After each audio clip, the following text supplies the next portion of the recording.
Muito bom, podcast ligado na verdade, um podcast da sua Rádio Ceará FM 102,7. Eu sou João Lucas Barroso, meu amigo Inácio José. Tudo bem, graças a Deus?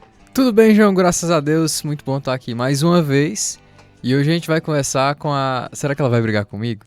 Com a pastora Lilian, brincadeira, com a Lilian Ximenes, esposa do nosso amigo Álvaro, que sempre participa com a gente aqui também. Exatamente. Olha só, o tema de hoje.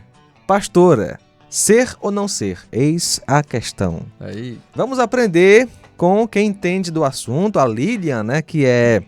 Eu sei que é esposa de pastor, né? Pastora, vamos descobrir se é ou não. Mas ela vai explicar pra gente à luz das escrituras. Inclusive, Lilian, você pode se apresentar mais uma vez, falar de onde você é, sua igreja, fica à vontade. Olá, gente. É um prazer estar aqui, né, com vocês, através do Zoom. E eu sou formada em teologia, fiz seminário teológico, assim como meu esposo. No entanto, não sou pastora. Eu sou educadora cristã, trabalho no Ministério Coelhos, sou auxiliar e tenho desenvolvido os dons que o Senhor me deu, mas nem por isso eu preciso ser pastora. Muito bom. Eu sou de Nova Russas, né, no Ceará, sou conterrânea, mas moro atualmente em Uruaçu, Goiás, e aqui nós estamos na Igreja Cristã Evangélica do Brasil. Muito bem, muito bem. Então, a Bíblia, Lilian, ela... incentiva que a mulher seja pastora, ou melhor ainda, ela permite isso? De forma resumida, para começar, não. Quem discorda não vai embora, né? Espera aí, a gente vamos conversar. Verdade. A gente tem que ir por princípios, né? O primeiro princípio que a gente vai ver na Bíblia é a questão da criação. Então, Deus cria primeiramente o homem, dá para ele uma responsabilidade, depois ele cria a mulher, e essa questão da autoridade do homem, ela vem até mesmo antes da queda. A queda põe um problema nisso, no sentido de que agora o homem e a mulher vão ter problemas para cada um desempenhar o seu papel. Mas isso já está bem formado. Deus dá ordem, então, para Adão, de que eles não deveriam comer do fruto. Eva come do fruto, ali já tem uma inversão de papéis. Depois, se a gente pegar um outro princípio que a gente vai ter nas escrituras, no Antigo Testamento vai ser a questão dos sacerdotes e dos levitas, que não tinham mulheres, eram homens, foram escolhidos homens. As 12 tribos de Israel eram homens, Deus escolheu homens. E quando a gente vai para o Novo Testamento, Jesus escolhe 12 discípulos homens. E embora ele tivesse no ministério dele o apoio de muitas mulheres, e embora a gente vai notar que Jesus, em momento nenhum, ele discrimina as mulheres, pelo contrário, ele trata as mulheres com sempre muita importância, com dignidade, com respeito. A gente vai ver o exemplo da mulher samaritana, para quem ele primeiramente se revela como Messias, ele faz isso para uma mulher. Depois a gente vê que quando ele ressuscita, ele aparece para quem? Para as mulheres, mas nem por isso na questão de autoridade e de função Deus coloca mulheres, porque é aquilo que a gente precisa entender. Antes de tudo, Deus cria o homem e a mulher e nós somos igualmente importantes para Deus, temos o mesmo valor diante de Deus. No entanto, nós temos funções diferentes e a gente chama isso na teologia de complementaridade. Então, funções diferentes que se complementam, cada um na sua função, mas igualmente importantes com valor para Deus. Então, isso são princípios, são questões doutrinárias assim, que não tem muito como a gente mexer, está instituído.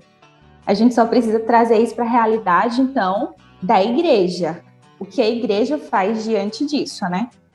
Uma outra questão também que a gente tem que ver é que Paulo vai falar, e aí eu quero ler esse texto rapidamente, 1 Coríntios, capítulo 14 e o versículo 34. Esse é o polêmico, né? Permaneçam as mulheres em silêncio nas igrejas, pois não lhes é permitido falar. Antes permaneçam em submissão, como diz a lei. E lá em Timóteo também, ele vai falar, basicamente, essa mesma coisa sobre a mulher permanecer em silêncio. E aí nós temos algo complicado, né? Eu acho que já tem gente desligando o rádio aí já. Mas é a palavra de Deus, temos que ouvir, né? Temos que entender a explicação. Então, a gente tem que entender primeiro aqui que a gente tem que entender a Bíblia por completo. Nós não podemos pegar textos isolados e criar em cima disso uma doutrina, uma teologia e ficar por isso mesmo. Então, se a gente observar, por exemplo, em outros textos, como no texto que vai falar sobre o uso do véu na igreja, que é uma outra questão polêmica também, mas o uso do véu na igreja, as mulheres profetizavam e oravam, só que quando elas iam fazer isso, elas tinham que fazer com o véu. Ou seja, as mulheres elas não estavam em silêncio absoluto, elas não estavam caladas, silenciadas na igreja. Então, por que Paulo está falando aqui que elas não podem falar? O que está falando aqui, na verdade, é do ensino pastoral, do ensino autoritativo pastoral. A mulher, ela não pode se portar na igreja, ensinar na igreja e exercer uma liderança e um cargo que Deus designou para homens. Isso não significa que a mulher não possa fazer algo na igreja. Ela pode sim, porque ela recebe dons dados por Deus. Mas a questão do pastoreio, a função de pastorear, ou os presbíteros, bispos, né, que a Bíblia coloca como a liderança da igreja, isso é exclusivo para os homens. E por quê, né? Por que é assim? Porque lá no Jardim do Éden, foi assim que foi instituído, e é isso que Paulo vai falar, porque primeiro foi formado Adão e depois Eva, e Adão não foi enganado, mas sim a sua mulher, que tendo sido enganada, se tornou transgressora. Ou seja, Deus tinha instituído, tinha dado uma ordem, a mulher desobedeceu, passou por cima da ordem do homem, e por isso, então, reforça essa ideia. O homem está aqui com uma posição de autoridade dada por Deus. É interessante observar que o padrão que Paulo usou foi, né, não tem a ver com a cultura, e sim com algo que aconteceu lá no Gênesis, né, lá no começo, né, mostrando que é algo que deve ser praticado em qualquer cultura, né? E interessante também observar que quando Deus vai dar as qualidades que um presbítero ou um pastor deve ter, né? Ele fala isso lá em Timóteo, né? Em Tito, quer dizer, em Tito também para Timóteo, né? Estou aqui lembrando de Tito, né? Fala que deve ser marido de uma só mulher, né? Daí a gente vê que aponta para uma função dada aos homens, né? Aos homens. E, obviamente, não excluindo o valor das mulheres, afinal de contas, né? As mulheres são muito úteis, né? Na igreja, por exemplo, elas podem ensinar, ou não, Lídia, ensinar na EBD para alguma classe ali, ou mesmo o culto de mulheres, pregar no culto de mulheres, e por aí vai, né? Sim, sim. Inclusive, João Lucas, algo que você falou que é muito importante. Quando coloca lá as qualificações do bispo, né, que vai falar que ele é marido de uma só mulher, não sei o quê, e que ele domine bem a sua própria, ele governe bem a sua própria casa. Trazendo essa ideia que assim como esse homem, ele governa e cuida bem da sua própria casa, e ele é o líder e o cabeça, assim ele também vai ser na igreja. Ora, se uma mulher não pode ser a líder na sua própria casa, porque Deus não instituiu assim, da mesma forma ela não pode ser uma líder na igreja, no sentido de liderar a igreja como de estar acima, né? A mulher pode desenvolver vários dons, inclusive as irmãs que me escutam, eu quero encorajar vocês a estudarem teologia, a terem sede, fome, vontade de conhecer a palavra de Deus, além dos assuntos que muitas vezes as igrejas colocam para a gente, como somente assuntos periféricos, falar da beleza da mulher, falar de como ser uma boa esposa, não que isso não seja muito importante, de como ser uma boa mãe, isso tudo, mas isso só tem valor se primeiramente você conhecer a Cristo, se você conhecer as doutrinas da Bíblia. Então nós temos que ter cuidado com isso, para não, nós mesmos como igreja, não rebaixarmos o ensino que deve ser dado às mulheres. Nós devemos, todos nós como cristãos, conhecer toda a Escritura, tudo que nos foi revelado está aqui para nós conhecermos. E as mulheres podem dar aula, as mulheres podem exercer a questão da diaconia, não no sentido de se ela estiver no mesmo pé de igualdade de presbítero e de pastor. Não, mas a diaconia como função administrativa da igreja, no sentido ao auxílio de cuidado com os doentes, com os necessitados. A mulher pode exercer essa função. Na questão financeira, ajudar nas finanças da igreja, né, na tesouraria. Enfim, tem tanta coisa que nós podemos fazer, tantas áreas que nós podemos usar os nossos dons. E se Deus deu o dom de uma mulher para que ela ensine a palavra? Ela pode e deve ensinar. Mas não é só para os homens que ela deve fazer isso. No culto público, na Assembleia dos Santos, isso Deus reservou para os homens, mas também ela pode ensinar para outras mulheres, ela pode ensinar para crianças, adolescentes, enfim, tem muitas áreas na igreja que precisam que nós, mulheres, usemos os dons que o Senhor nos deu, porque é Ele que distribui, né? É a questão mesmo de função, né? Não estamos falando da capacidade da mulher que é inferior aos homens, nada a ver com isso. Isso não tem nada a ver mesmo com questão de capacidade. Não tem a ver com... Porque às vezes a gente vai ouvir, mas a mulher tem muita capacidade. Ou a gente vai ouvir que a mulher não pode ser pastora, porque a mulher é muito emocional, por isso que ela não pode ser pastora. Não, a mulher não pode ser pastora porque Deus não deixou isso para as mulheres, Deus deixou para os homens. Ponto. É simples, na verdade, né? É bem básico, é isso. E a questão, então, rapidinho, como que surge, então, essa ideia do pastorado feminino? Como Muito é que bom. começa? Ora, como é que começa, gente? Com o feminismo. Imaginei. É com eles... É claro! Elizabeth Stanton, lá em Seneca Falls, em Nova York, em 1849, ela começa, então, a jogar as fagulhas, a dar indícios de que a mulher poderia ser pastora, da questão de que a mulher pode exercer o sacerdócio.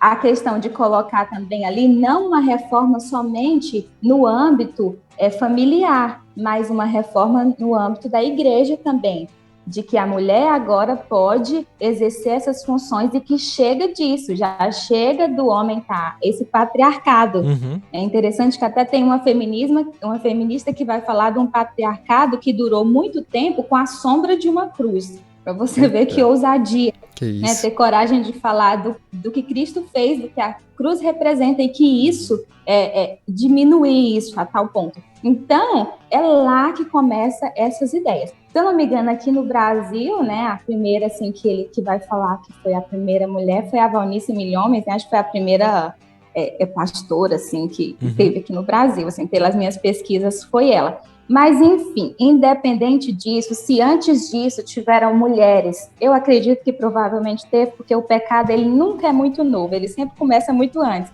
Mulheres exercendo esse ofício, o ponto isso é pecado. Não quer dizer que Deus não deu autoridade, por exemplo, em algumas situações específicas para Débora. A gente tem Uda, que era profetisa, mas você vai ver que eram situações específicas e é interessante, era algo civil. Você não vê uma sacerdotisa, você não vê uma mulher oferecendo sacrifício no AT, não tem. Tem até juíza, ótimo, tem juíza, mas não tem uma sacerdotisa. Então, assim, é muito claro. Na verdade, em relação a isso, Deus não deixou tantas dúvidas assim na igreja. A gente é que vai se acostumando com o mundo e querendo trazer algumas ideologias mundanas para dentro da igreja e querendo fazer com que elas caibam dentro da palavra de Deus. Mas aí eu falo para uma irmã que fala, não, mas meu sonho era ser pastora, o sonho da minha vida era ser pastora, e agora? Eu imagino que se você quer ser pastora porque quer servir a Deus, porque ama o seu Senhor e quer obedecê-lo. Então, o que adianta oferecer para ele algo que ele não quer, algo que ele não lhe pediu? Você está oferecendo de todo o coração, mas ele não quer. Não é assim que ele quer ser servido, não é assim que ele quer ser adorado, não é esse tipo de culto que ele quer receber de você. Então não serve. Primeiramente, nós temos que procurar obedecer e agradar a Deus. E só uma questãozinha, e a mulher que é casada com um pastor e chamam ela de pastora? E aí? O que faz? Eis a questão. Ela também Gente, simplesmente, se você for ver, ela não está liderando uma igreja. Na maioria dos casos, essa mulher, ela cuida mesmo do departamento feminino, da igreja, ela é uma auxiliadora. Mas por que é um equívoco, então, chamar ela de pastora?